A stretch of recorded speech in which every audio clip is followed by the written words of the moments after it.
Bismillahirrahmanirrahim. Assalamualaikum warahmatullahi wabarakatuh.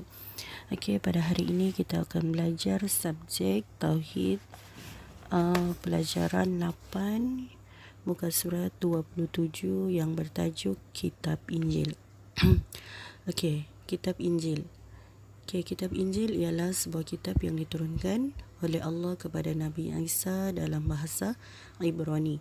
Okey, Kitab Injil ni ingat, dia diturunkan oleh Allah kepada Nabi Isa dalam bahasa Ibrani.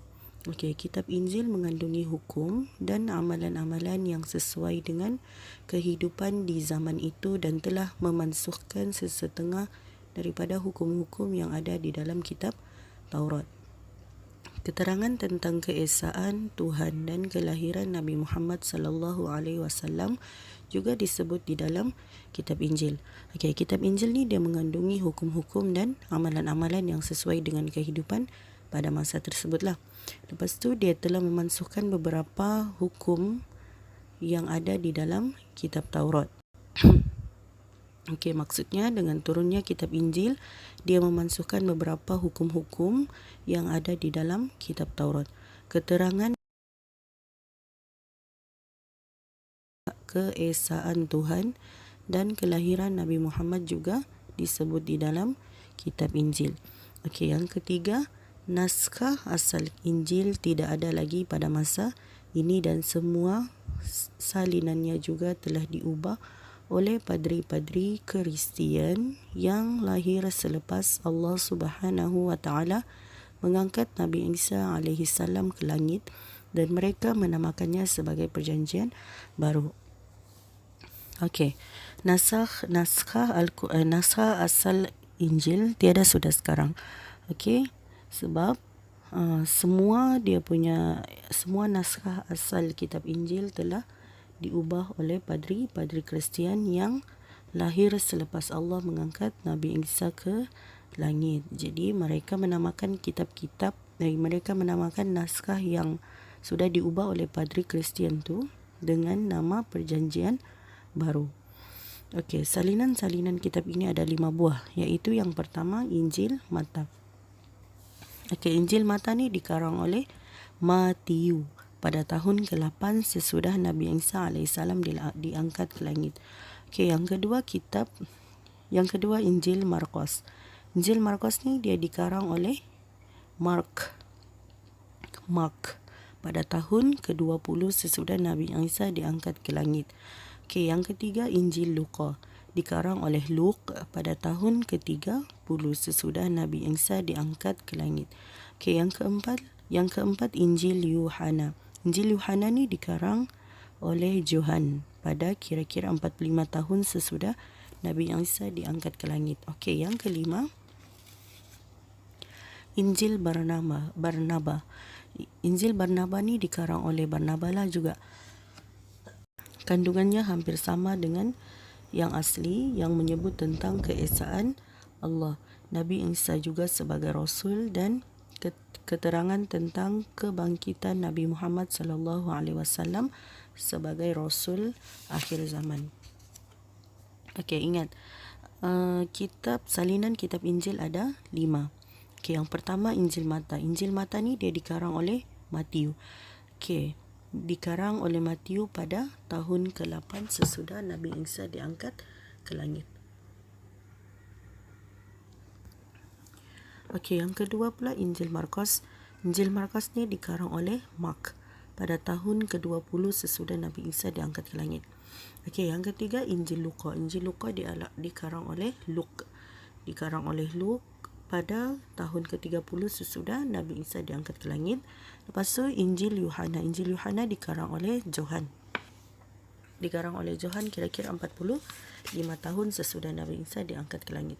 Okey, Injil Barnaba. Injil Barnaba ni dikarang oleh Barnaba jugalah. Lepas tu isi kandungannya hampir sama dengan kitab Injil yang asal. Jadi kadang ada soalan dia tanya apa kitab, salinan kitab mana yang hampir sama isi kandungannya dengan yang asal. Jadi jawapannya ialah Injil Injil Barnabas. Ingat, semua salinan kitab-kitab yang 5 buah ni, Injil Mata, Injil Markus, Luka, Yohana dengan Barnabas ni, dia dikarang selepas Nabi Isa diangkat ke langit. Okey.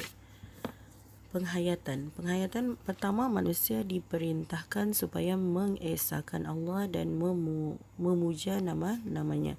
Kedua, perbuatan menyekutukan Allah adalah berdosa besar. Okey. Jadi poin pentingnya di sini kena ingat. Yang pertama, ingat kitab Injil diturunkan oleh Allah kepada Nabi Isa dalam bahasa Ibrani.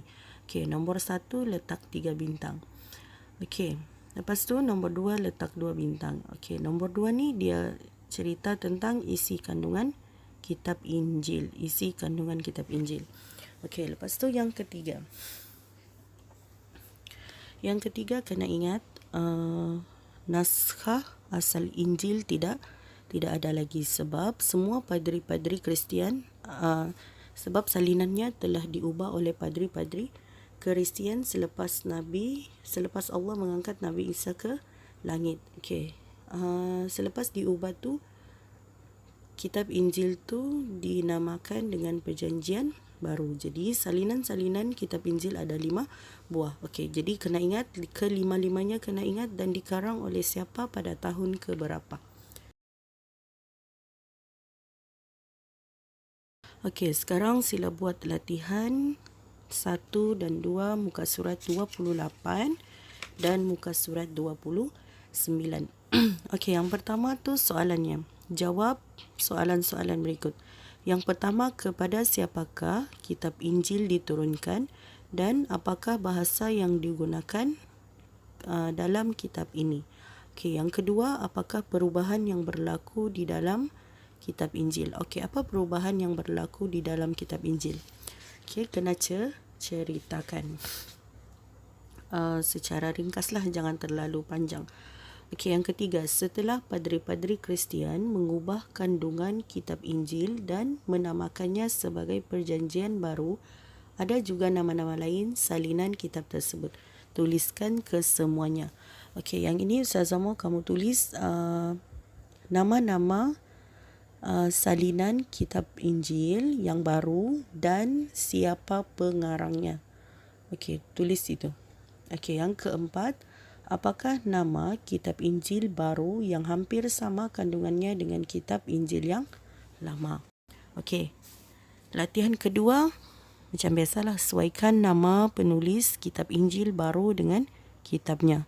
Okey, buat garis macam biasa sahaja.